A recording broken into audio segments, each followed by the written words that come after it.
What's going on, everybody? It's Josh back again, uh, doing a little stream here for you guys. I'm gonna look to do a few things in this stream today. Uh, First of all, I'm gonna want to review the nice little night I had last night, um, but you know, less of a humble brag and more of a like how did I get to that point, kind of let you into how I wound up where I wound up, um, and kind of look at the model I used and have been using recently, kind of go through the model and how I came to my conclusions yesterday. Going to do that as briefly as possible and then get to the good stuff, which is the main slate for tonight. So I'm here on FanDuel at the three max $1 per entry contest last night and came in second there. Was really hoping to take down that first spot and just couldn't pull it out. The guy ahead of me, Shark Mark, had a pretty epic lineup there at 299.5. Can't remember the last time I saw a 300 score, and he just missed it. But you could see our lineups both had Cardinals stacks. But then after that, he was all Pittsburgh, and I was all New York. And Shane Bieber certainly had himself a night last night, getting the complete game shutout against the Blue Jays, and Zach Gallen just carved up the White Sox. So, yeah, I went with that Yankees stack and the Cardinals stack, and you know, I wouldn't say I got the nuts, but I got a pretty damn good lineup. Uh, 75 points from Paul DeYoung, the triple dong, and E5 came in the clutch late in the game with the dinger to put me over the top. I'm not going to go to the window, but I definitely got lucky there because that put me into first place in my $1 100-person, 100-entry contest. It's something else, man. With some of those 100-man contests, 100-entry contests, once in a while you'll get in one, and that first or second place, first or second to top two teams, they're just dominating, and there's no hope of catching them. And then you go and look at some of those GPPs, and you don't see them in there, and you're like, damn, how did you not enter that in there? So that's why I always get a couple entries in the sack fly. No, the upside is not incredible. 125, sometimes 200, maybe even $300 depending on the slate, but definitely got to get yourself some cheap upside, and don't go crazy entering those 150 max contests unless you are going to put in 150 lineups. It's not worth it. But in baseball, I just try not to shoot too high. I just try to go for those 100-man contests and the three max GPP. If I get it, I get it. If I don't, I don't. So I didn't get it last night. I almost got it, but a dollar in and 75 out, I'll take it. So how did I get to this lineup? Let's jump over to my model, which is based off of a metric that I created called crush rating. And just to quickly review what crush rating is, I've got two tabs at the bottom here. I don't think you can see it on the stream. It cuts off at the bottom, I believe. But I've got a batter's tab. I've got a pitcher's tab. And all this is just the source that I use VLOOKUP. Maybe I'll make a video on VLOOKUP because VLOOKUP is a very fast way to get your data into your spreadsheet and get it to line up with the players playing on the slate that you're looking at. So I pull all this stuff from Baseball Savant, and I'm just getting barrels splits and average distance splits. So for hitters, I want to see the rate per plate appearance, barrels per plate appearance against left-handed pitchers and against right-handed pitchers, and the average batted ball distance against lefties and righties. Look at those rates. How far do they hit it on average, and how often do they hit a barrel? And then I calculate the percentile rank.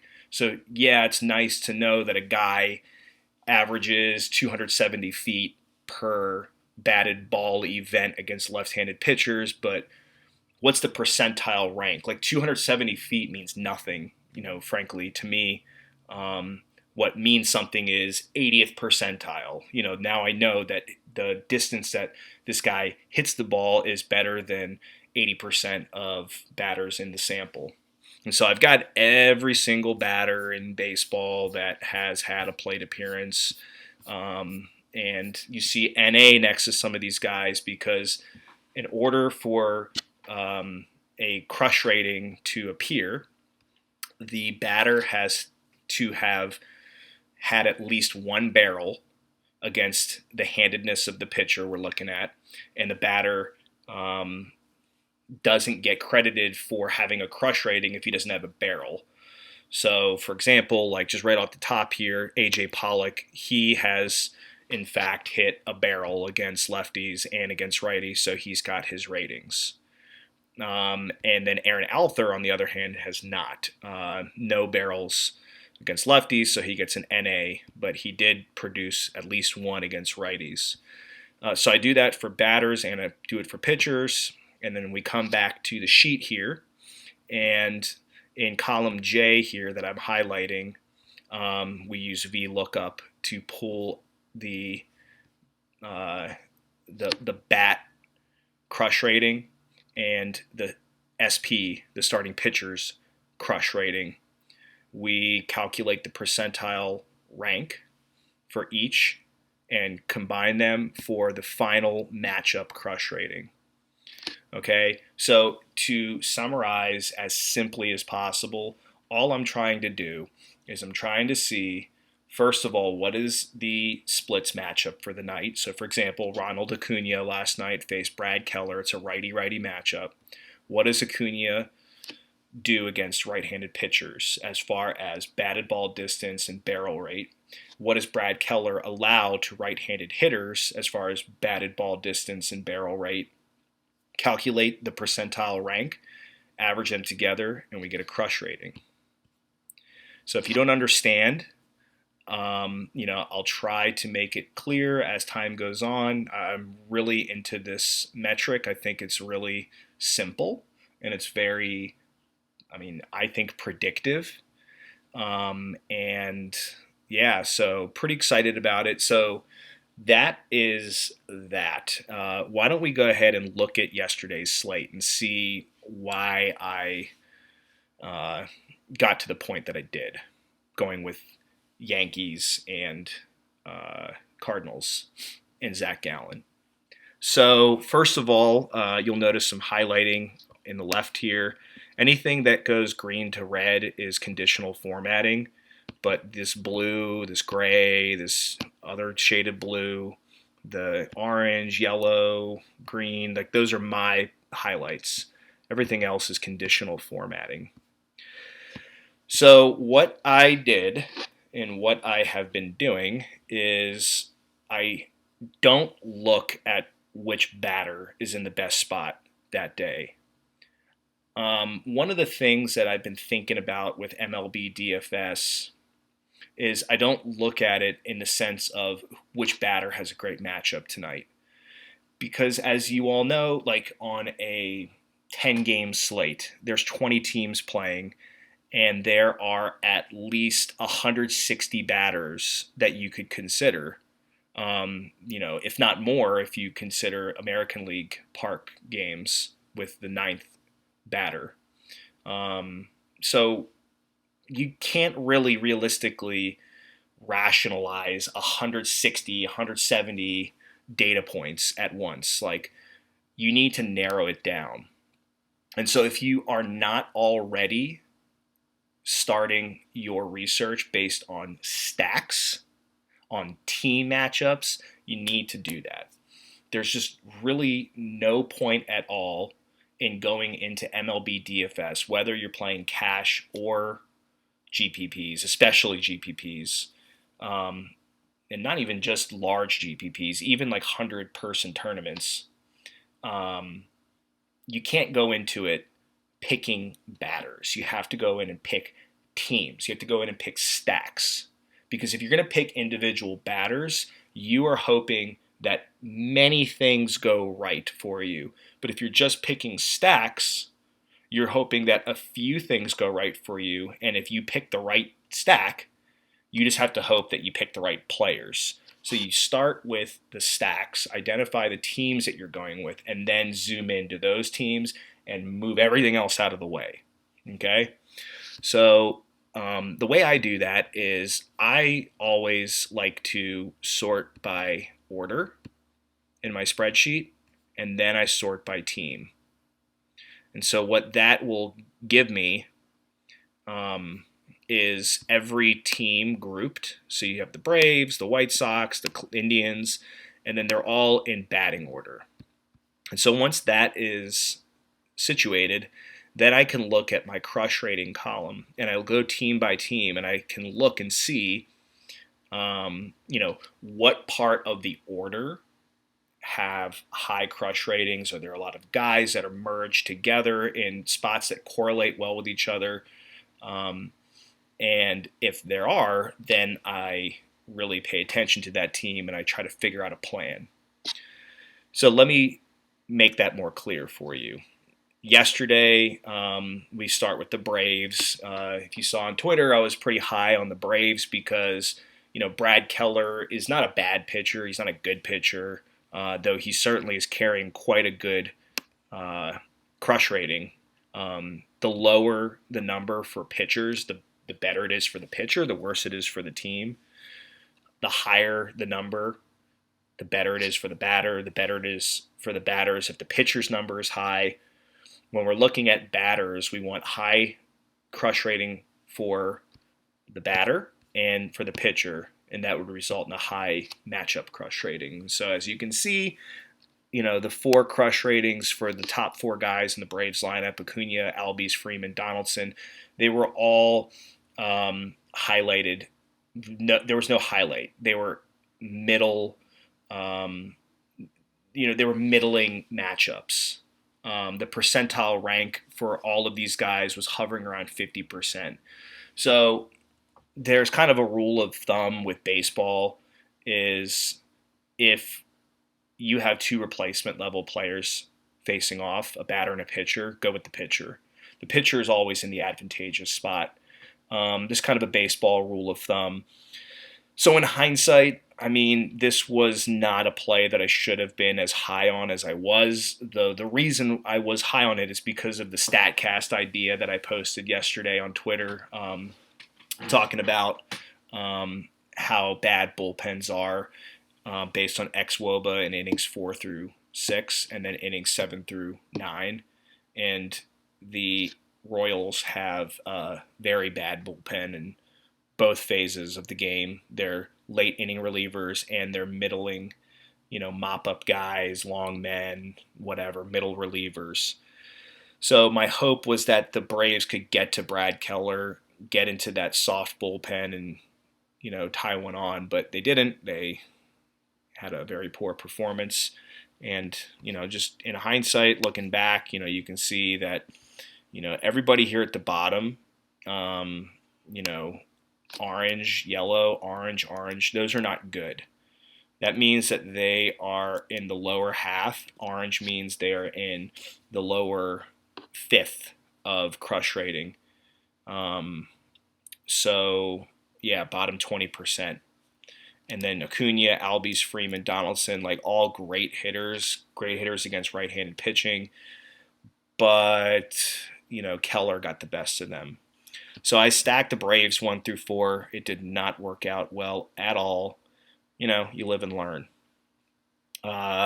Zach Gallen You could see he's highlighted in blue. Stroman and Gallen were my two pitchers I used last night. 2 Gallons and 1 Stroman. And the reason I went with Gallen, and I should have known with Brad Keller's situation, is Gallen's good. You could see all these 20s, 30s. That means that versus left-handed batters and right-handed batters, he does not give up deep batted ball distance, and he does not give up a lot of barrels. So Zach Gallen is very good at limiting explosive contact, I guess you could say. And the middle of that White Sox order, you got some good hitters there with Abreu, Moncada, AJ Reed, according to the model, Goins and McCann, solid. But on the whole, there really isn't much to write home about, because when you factor both data points together, just like the Braves, you've got a bunch of middle-of-the-road crush ratings. The only one that really stood out is AJ Reed, but, he's batting 7th behind, a bunch of guys that are, middle 50th percentile, more or less. And so in order for him to really have an explosive game, we got to get guys on base. We got to get some momentum going. You need the guys to set him up for success, and they just couldn't set him up for success. Again, going back to that kind of rule of thumb, is the pitcher is always at the is in the driver's seat. The pitcher decides what's going to happen most of the time, and Zach Gallen decided to dominate them and go for 58 FanDuel points. So I was very lucky, very excited about that. But that's how I got to him, is that he simply was in a matchup where no one appeared that they were going to be able to beat him. Same deal with Marcus Stroman. Part of it was the narrative with it being likely his last game pitching for the Blue Jays and pitching at home, no less. But man, Marcus Stroman is a stud this year. Just giving up no solid contact whatsoever, just a sea of red. And the Indians don't really appear to crush right-handed pitching that well, outside of Lindor and Santana. Greg Allen and Kevin Plawecki at the bottom there, but whatever. But the point is that middle of the order, they're just not offering much in the way of fear to Stroman. And so he knows that if he has to pitch around Lindor or Santana a little bit, not give them much to hit, it's not like Kipnis and Ramirez, Bowers, Luplow are going to pose a massive threat to him. And I'm simply saying that based on the story that the crush rating is telling me based on the lineup. You could see a poor situation for Lindor and Mercado to start, 1-2. Odds are in Stroman's favor. And then Santana comes up, perhaps nobody on base. And Stroman can kind of fearlessly attack him because, if he hits a solo bomb, he hits a solo bomb. So be it. But then after that, it's smooth sailing, and then he starts over again. And so that's kind of the idea there, is I'm telling myself this story of, okay, well, the beginning of this lineup is not posing much of a threat as far as barrels and, the probability of hitting a ball deep and maybe seeing it get out of the park. And the bottom of the order isn't either. And so the only hope you have is Santana. And, we're not interested in one-offs in DFS, MLB DFS. You might be. I'm not interested in one-offs. At the lowest, a two-man stack, but I stack. I stack. And this is not a good stack. And, it was a good matchup for Stroman. And like I said yesterday on Twitter, I thought he was going to come out and show off a bit for the home crowd in the last one, and he did. Just didn't get the win, though. And the bullpen blew it at the end. All right. Rockies. The Rockies are a good hitting team against left-handed pitching. You can see here that every single batter, except for Daniel Murphy and Ryan McMahon, has a crush rating against left-handed pitching in the more or less the top third of the sample. Everybody on the Rockies pretty much can hit lefties, including Charlie Blackmon, who, if you didn't know, is a lefty-lefty killer. So they looked to be in a good spot based on the handedness of the pitcher they were facing. And yes, Patrick Corbin is a stud. He is a baller. However, Patrick Corbin does give up really good contact to right-handed hitters. Just a 38% crush rating to lefties, but a 72% to righties. Again, that means that 72%, or really think of it more like only 28% of pitchers in the sample, which is 400 pitchers roughly, only 28% of those 400 pitchers give up, average together, better contact based on batted ball distance and barrel rate. So Patrick Corbin does have the potential to get beat up pretty good by lefties, or excuse me, by righties. So you've got, 1, 2, 3 guys in the middle of the order here that have 70th percentile crush ratings. Trevor Story, Nolan Arenado, Ian Desmond. Those 3 of the guys can be that foundation of the Rockies stack right there. And then you can throw in a low-owned Charlie Blackmon, or you can grab Ionetta there in the low correlation but high upside play, batting at the 8 spot. I don't know if that was the actual lineup. You can see I have it in red here because at the time I updated the sheet, that was the only team that hadn't posted their lineup. So I was considering it. I didn't use a Rocky stack, but I like the idea of it because nobody probably used them, and they were in a plus spot based on this metric. However, I did use the Royals. Again, another team that, the situation looked good, but in hindsight, I can see why it didn't work out that well. Teheran, he's been really good against right-handed hitters this year, and he only had to face 3 lefties. And the 3 lefties, I mean, what are you worried about? Alex Gordon, Alex Gordon is not going to double dong you, and then Nicky Lopez and Mabrys Vilora, who gives a shit about those guys? So he's facing a lineup full of righties, and that's the handedness of pitcher or hitter that he does well against, and he clearly did well yesterday. But Dozier and Soler, both, as you can see, with the 85 and 83 crush ratings against right-handed pitching, respectively, averaged out to a 74 and a 73. So they're in the top quartile of crush rating in this sample, and I had to get myself a little Dozier Soler stack in there. I got a cheap Bubba Starling, and I believe I went with Whit Merrifield. I can't remember. Didn't work out. And that's how it goes with MLB DFS. You got to take a stand, and you just got to go with it, but you got to diversify. And, so my Royals didn't work out. My Blue Jays or my Braves didn't work out. My Nationals didn't work out. And the Dodgers did not work out. But what did work out, and we'll get there in a minute.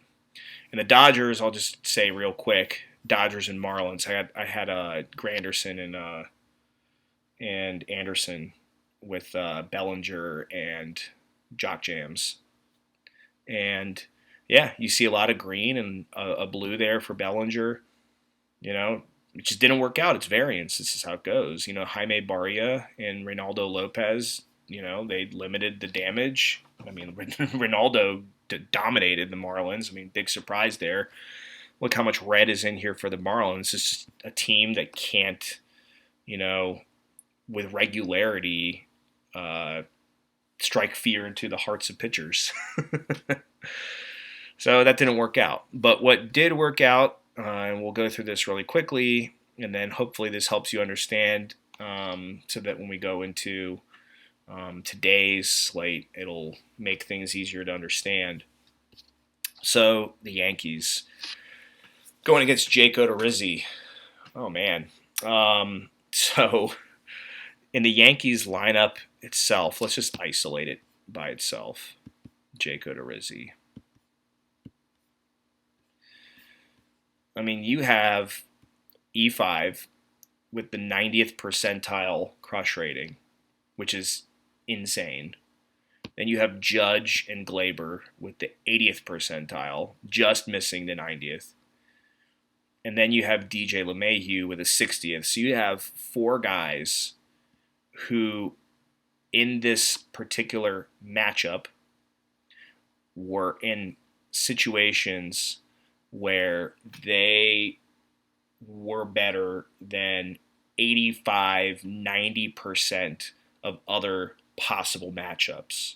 When you account for what the hitter does against the handedness of the pitcher, in this case a righty, and when you account for what the pitcher does against the handedness of the hitter, in this case a bunch of righties, you can tell that the matchup has high probability for success or not. And when you have a lot of guys in there with high crush ratings, that's a stack you got to attack, because that pitcher knows, that catcher, that pitching coach, they all know that this pitcher, these MLB teams know, they're smart, that this pitcher is going to have to attack. Because if he doesn't attack, the next guy up can crush the ball. And if he doesn't attack and lets this guy get on base through the walk, then the next guy can crush, and the next guy can crush. So they're going to see pitches to hit. And they did. I mean, Odorizzi had 9 earned runs, I think, before, into the 4th inning.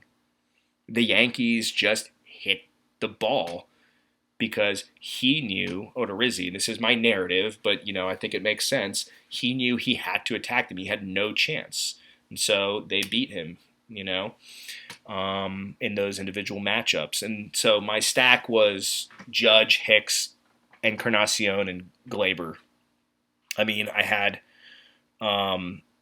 every guy in there with those elite crush ratings, and then I threw Hicks in there because I had to get another outfielder, and he's the only other viable outfielder. I mean, I could have had Tauchman. I don't know how to pronounce his name, but I went with with Hicks, just to get that correlation of the 2, 3, 4 guys, and then the 6th guy in Glaber, kind of coming up the rear, coming up the rear. So that's my thinking, is sort it by the lineup, and then kind of look and see how the crush ratings group together or don't, and make your decision from there. Looking at the Cardinals, they faced Jordan Lyles. So again, same deal. You have 3 guys in green all grouped together there: Edman, Fowler, and Goldie. And so I had to get all 3 of those in there. So I got all 3 of them in there. And I avoided Martinez. I said no to Jose Martinez, and yes to Paul DeJong. Reason I said yes to DeJong is because, A, he is a shortstop, and I needed a shortstop, and I like getting high upside shortstops in there. I'd rather pay down at outfield or first base than I would at shortstop. And I figured he would be owned a lot less than Martinez, which he was. I think De Jong was like 4%, Martinez was like 11 or 12. Because look at the price. Martinez is 2,600 and De Jong is 3,500. And I still got my correlation play there because I got the 1, 2, 4, 5. So the 1, 2, 4, 5, you get that series all in a row where, if things start off well with Edman or Fowler, then it just gets the ball rolling there and gives Goldie and De Jong a chance to get some RBI opportunities and get pitches to hit with batters on base, runners on base. So you got to get your correlations right. And it worked out. I could never anticipate a 2-homer game, much less a 3-homer game, but, it happened, and I just, banked that one. I got lucky as hell. Colton Wong, in full disclosure, I initially had Colton Wong in there and really wanted Glaber, but Colton had a good game, as did Yairo Munoz. And I guess when things are going well and everybody's hitting, it's contagious. At least that's how it feels when we play softball at the rec fields. And, Munoz worked out. De Jong was the better choice, so I'm glad I went with him. So that's the line of thinking. Why don't we go and look at the model for today? Is what you're here for. If anybody's commenting, by the way, I'm not looking at any comments. I don't want to get sidetracked. Sorry. All right. I don't even know if anyone's watching this, for Christ's sake. So let's sort by order. And then let's sort by team. All right. So first off, if you see highlights in green, I updated this sheet like probably 30, 40 minutes ago. And I'm not going to update it right now. And I could say things that are, inaccurate because the lineups might have been posted for certain teams after my last update. So forgive me. I'm sorry if I say so-and-so is a good play, but he's not starting. The only teams that have confirmed lineups when I updated were in green: Boston, White Sox, Royals, and yeah, that's it. But, more than 90% of the guys that are listed here are going to start and hit in the spot that they're projected to. So, it is what it is. All right, so let's start from the top. Orioles. Orioles against Jose Suarez. Well, actually, you know what? Let's do this. Let's look at position scarcity first. Something I didn't mention. The other thing is position scarcity. You definitely want to have a grasp of your options at certain positions. You really want to know what your second base and shortstop situations are looking like, because that can really influence your direction you go in for stacks. So let's take a look at those real quick, and then we'll move on to the team stacks. So we'll go second base, and we'll sort by crush rating. So, as is the norm, there's not a lot there. Second base, you only have two guys in 60th percentile crush ratings: Luis Rengifo and Nico Goodrum. Neither of them are projected to hit in high value spots. Rengifo 8th, Goodrum 7th. Both are hashtag not good, 38 and 40 respectively for Rengifo and Goodrum. But the pitchers they're facing are very beatable: Eshelman and Swanson. So we're going to want to remember the Angels and the Tigers for second base. And then we can try, if we like the bottom of the lineup stack potential, we can slot those guys in there, knowing that 68 and 61, as far as crush rating goes, are as good as it gets tonight. Then you got Glaber going against Rick Porcello, who is decent against righties, but I'm pretty sure he sucks against lefties. So you know that Glaber is an option there. You know, he is by far the most expensive second baseman. The closest would be a tie between Kipnis, Odor, and Goodrum, all at 3,000. I mean, Glaber is going to be very heavily owned. I know it, and I'm okay with that, just because of the scarcity here. So I definitely like Glaber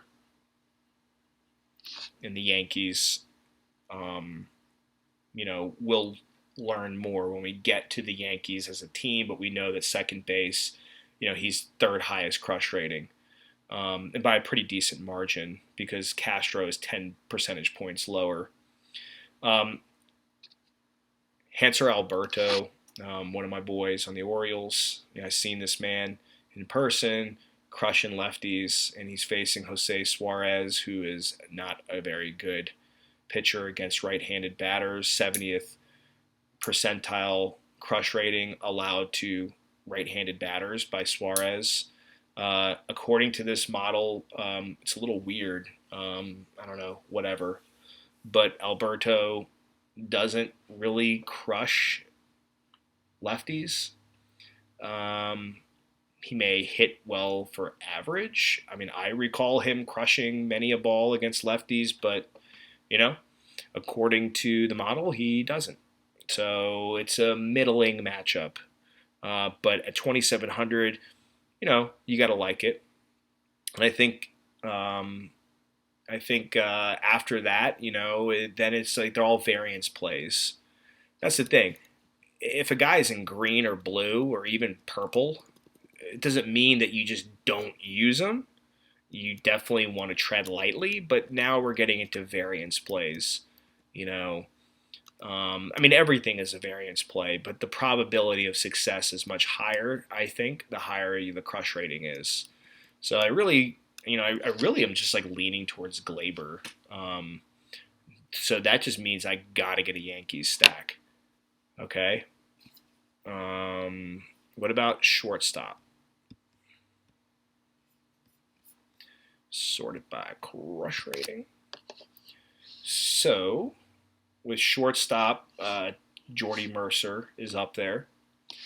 Very smart, savvy play by many people. I've seen many great lineups this year with Jordy Mercer in there. I said I don't like one-offs, you know, but if you must, make sure it's a 4-3-1. Okay, don't go, you know, grab bag of 8 different batters from different teams. Get your 4-man stack, get your 3-man stack, and then get Jordy Mercer in there. Okay, the position scarcity is real, but the good thing is, because we have Mercer up there, and we have Didi up there,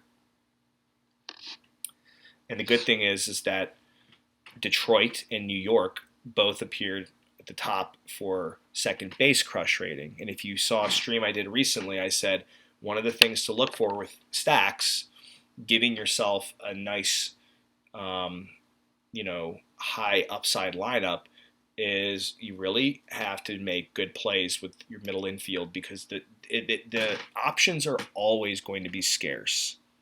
Very rarely do you have a wealth of great plays at second and short. And so when you have two teams whose second basemen both appear high up on crush rating, in the case of Detroit and the Yankees, that's the case, then you can start right there remembering, okay, Detroit, New York, let me build out from the second base and the shortstop and get the other high crush rating guys in there. Make sure you get your correlations right, and you got a very smart stack. Okay, so Mercer and Didi, feeling good about those because of the high crush rating, and the pitchers on the other side are nothing threatening. I was right. Porcello gets crushed by lefties, and Didi is the lefty. But Mercer, man, you got to love that matchup. 86th percentile for Swanson against righties, and 81st percentile against right-handed pitching for Mercer. 2,100 at shortstop. Holy crap. Like, I love it. And then the guys in the middle here, you know, big disparity between the batter's crush rating and the pitchers. But Semien, VR, Jorge Polanco, J.P. Crawford, you know, they're fine. You know, those are guys that you can slot in if you are interested in the rest of the team and make them part of the stack. All of them are batting first or second, most likely. But then you get down to, you know, the variance plays. And if you're going to use one of these guys, then you just got to go with the talent. And I think the only legitimate option here would be Xander Bogaerts. I mean, you could also do Lindor. Mike Montgomery is awful. And yes, he has done well according to this metric against right-handed batters. Lindor will be batting right-handed against a left-handed Montgomery as a switch hitter. But he's 4,100. Like, that's not the spot that you want to be spending 4,100. Like, why are you going to spend 4,100 on that spot based on what we're looking at here? I mean, go ahead and do it, but I would much rather spend 2,100 for Mercer, you know, or get Didi in that Yankees stack at 3,300, you know, or just a more high upside situation. Go ahead, use Frankie if you want. So I'm really into Detroit and New York based on this alone. And then perhaps Semien or VR. Just because the pitcher on the other side sucks. So we could say Oakland or Baltimore. All right. So that's enough of position scarcity. Let's look at each team. So the Orioles, we said we like VR, and he's followed by Alberto.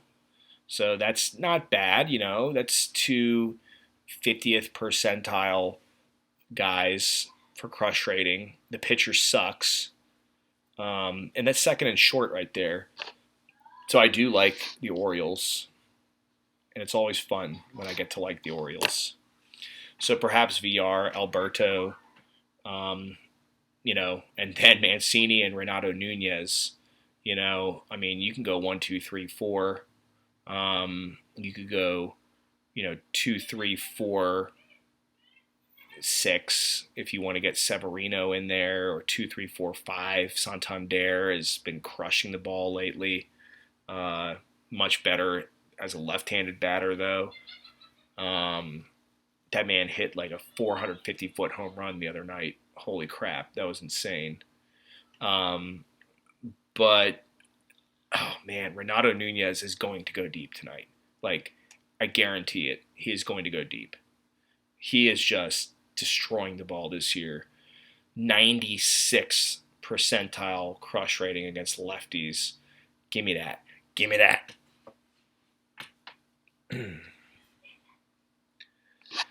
Boston's lineup has been announced, so we're good to go. We know what we're working with here.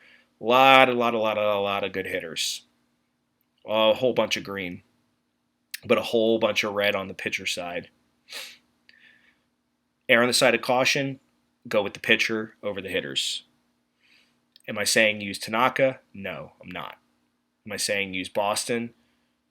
Like don't use Boston? No, I'm not. But gun to my head, I'm going to not use Boston. If I had to choose one to use, if someone said you either have to use Tanaka or you have to use Boston. That's a tough one. Shoot me. I don't care. No. I mean, I would, I'd probably have to go with using Boston. Tanaka's not going to pitch 9 innings, 8 innings. I mean, he could, but he's probably not. But I'm just going to fade it. Like, I'm not going to use Tanaka and I'm not going to use Boston. They'll attract high ownership and relatively high ownership. Like, I'm good. No thanks. Jose Barrios going against the White Sox. Yeah, that would be awesome. To get Barrios in a lineup, I think I can do it. I'm going to have to do it because look at this. Blue, green, green. One decent, spot here for Moncada. Decent. That's it. Decent. Green, green. Decent. Green. Purple. Adam Engel. That man can play some center field, and that's about it. Yeah. Barrios. Fuck yeah. Lock him in.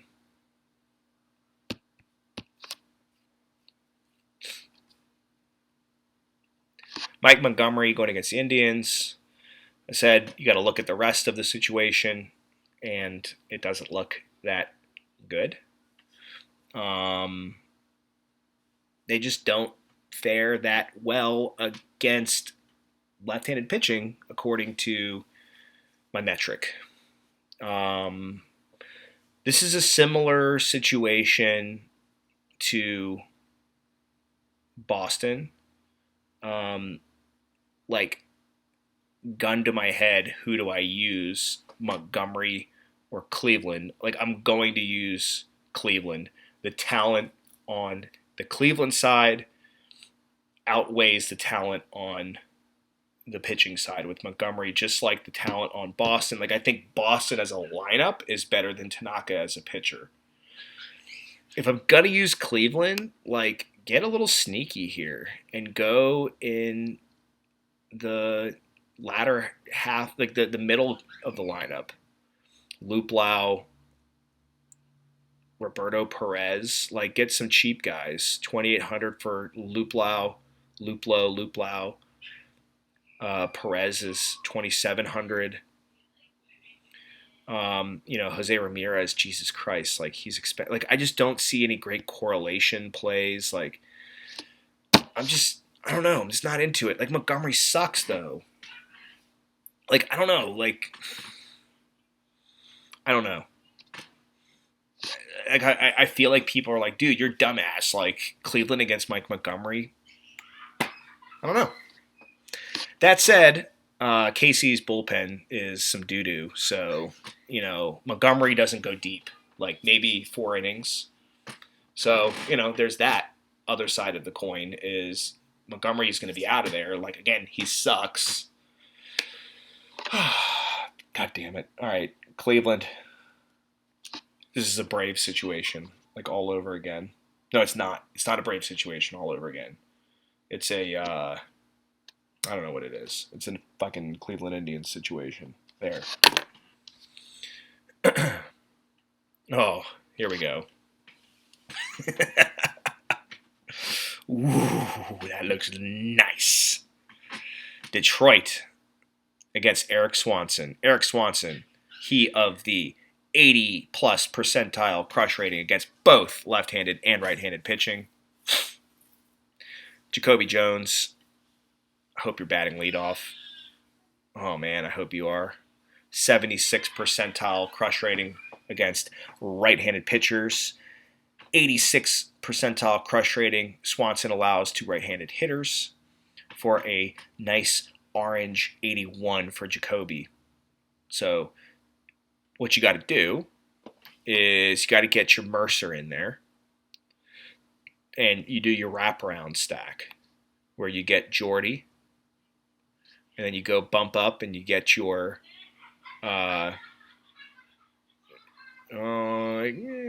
could you get Castro? I mean, you can get your Jordy, and yeah, just get your shortstop in there. and then wrap around to the top.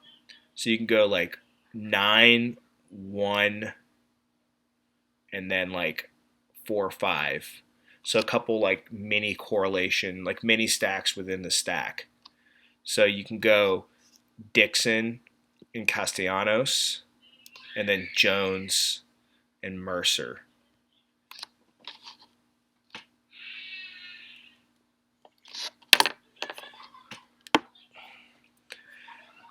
It uses up a lot of your good real estate, though, meaning that's going to use up 2 outfield spots and a first base catcher, but you get your shortstop in there. So I like Detroit. Okay, KC's lineup has been announced. Going against Adam Plutko. He of the 92% crush rating to right-handed hitters. So here we go again. The Royals are facing a pitcher who is not good against right-handed pitchers or hitters, just like last night with Teheran. So Dozier and Soler are in play again. And then, like Chesler Cuthbert, like he is a platoon player, frankly, but he's got that fifth. He bats fifth, like for Christ's sake, what the hell is he batting fifth for? Bubba Starling is hitting well lately, so you could go with Bubba. He's still pretty cheap. Witt's the shit. So, I'm not crazy about the Royals, like they're the Royals, But Dozier and Soler have immense power, especially Soler. So you could go KC like 1, 3, 4, 6, and kind of like expand your reach of your plays and go like the whole top, 2/3, capture all of that from Merrifield down to Starling. So you could perhaps say KC, like I'll put them on the side here with Cleveland. So if you're taking notes so far I've got my stacks are Baltimore, Detroit, KC, and Cleveland. Definitely Baltimore, Detroit, but guys, these are the worst teams in baseball. Holy shit. Okay. Tom Eshelman. Some sites say Yacobonis is pitching. Eshelman is starting. I mean, Yacobonis could see some time, but I mean, fine. Give me Yacobonis too. Like I watch all these Orioles games, and yeah, I would be fine with my batters facing Jimmy Yacobonis or Tom Eshelman. This is going to be, if you're interested, an extremely expensive stack. I mean, how can you use the Angels without Trout? I mean, you could assume that they're going to pitch around him. So I could see something where, like, okay, so if Fletcher gets on, it's over. Fletcher has a 34% crush rating, but look at this. Then he follows with 82, 81, 77, 85. Like, it's a murderer's row tonight. They could bust it open in the first inning right there. So it's all up to David Fletcher because then Eshelman is – if David Fletcher gets on, Trout's either going to walk or hit a homer. Just book it.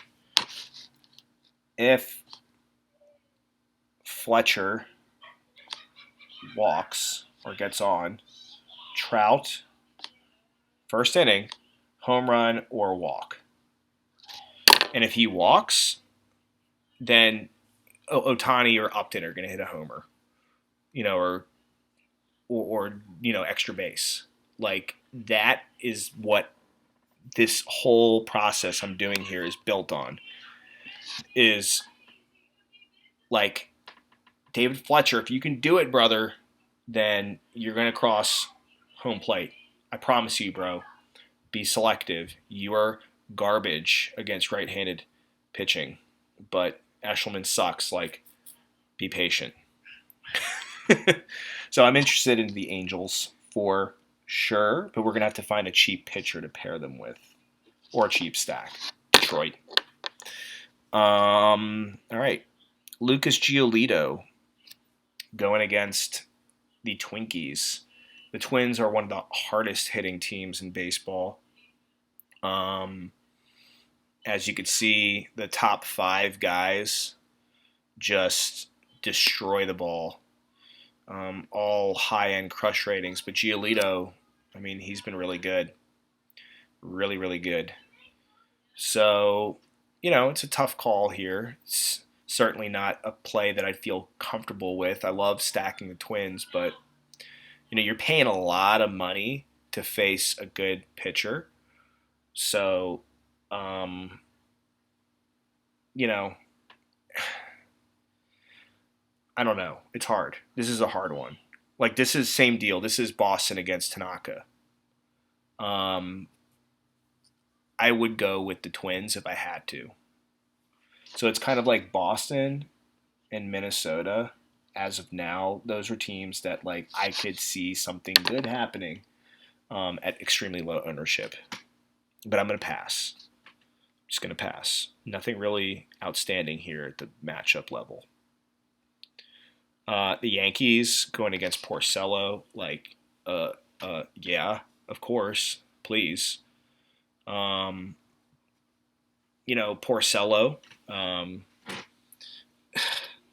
Maybe I should draw it back a little bit. I don't want to say, yeah, please. Yeah, of course, they're the Yankees. And it's going to be expensive. This does not profile as good of a matchup as with Odorizzi, based on the metric. But if you're going to use, get the middle of the order there. Get Hicks and Encarnacion and Didi, and then, throw in Glaber and get your second and short locked up there. So yeah, I like the Yankees more than Boston, Minnesota. I'll tell you that much, and that's definitely not a hot take. Okay, almost through. Oakland against Gerardo. This looks nice. I like this. This is a nice solid stack here.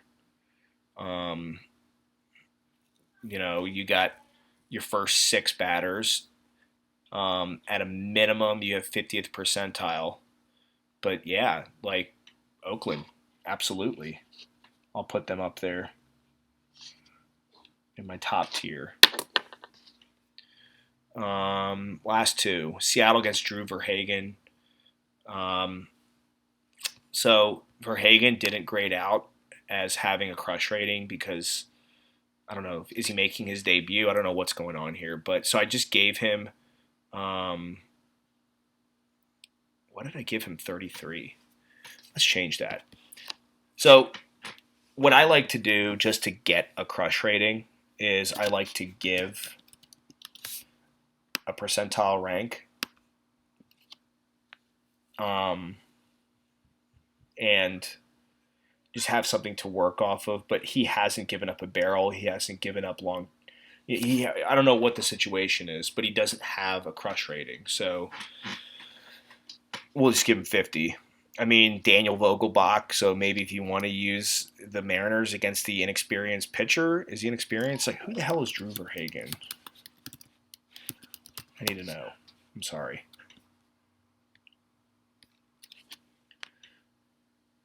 Bringing back. Oh, damn, 28. Why do I can't remember this guy. What is he doing at the minors?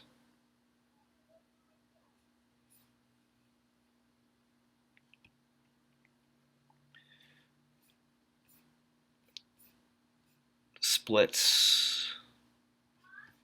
No thanks. Sorry.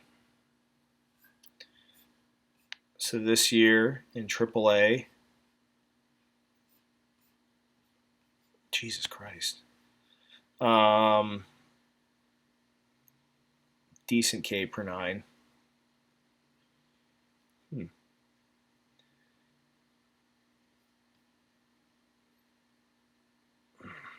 Yeah, I mean, why have I never heard of this guy? This is crazy. Yeah, I mean, he's whatever.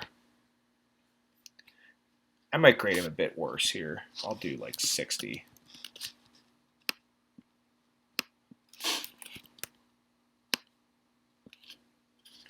Yeah, still doesn't change much. I mean, Vogelbach. So I guess Crawford, Vogelbach, Narvaez. I don't know. I'm not into it. Just I'll avoid this altogether. And then Texas against Brett Anderson. Oof, another one. I mean, Brett Anderson. He's been pitching really well this year, but he doesn't strike out a soul. Certainly not using him. I mean, it's all right. Rougned Odor, Mazzara. What the hell is Joey Gallo hurt? I don't know if he's hurt. What the hell's going on here? Why is he not playing? But God, he destroys lefties. All right. So where are we at? So the only pitcher that I really like right now, based on all this, is Barrios. So we'll put that over here. Jose Barrios. We're going to get rid of this column. So our top stacks are Baltimore, Detroit, Oakland, LA Angels. And our secondary stacks. Actually, you know what? I'm going to throw Yankees in there. Their secondary stacks are Kansas City, Cleveland, Minnesota, Boston. So that's where I stand right now. I'm feeling really good about these three right here. Baltimore, Detroit, and Oakland. I mean, I love the Angels too, for sure, but it's expensive. I'm just going to have to figure something out to get Barrios in there. And I'm not going to go all in on Barrios. I need to find one more arm. I just don't know who to go with. And so that's 4 stacks right there. And then I got to pick 2 more out of these 5 teams. But that's where we'll leave it off from here. So I'm going to go Baltimore, Detroit, Oakland, and LA. Barrios in probably 2 lineups. And then we'll go from there. All right. So that's it. I hope this helped. I hope you guys have a good day. And good luck tonight. See ya.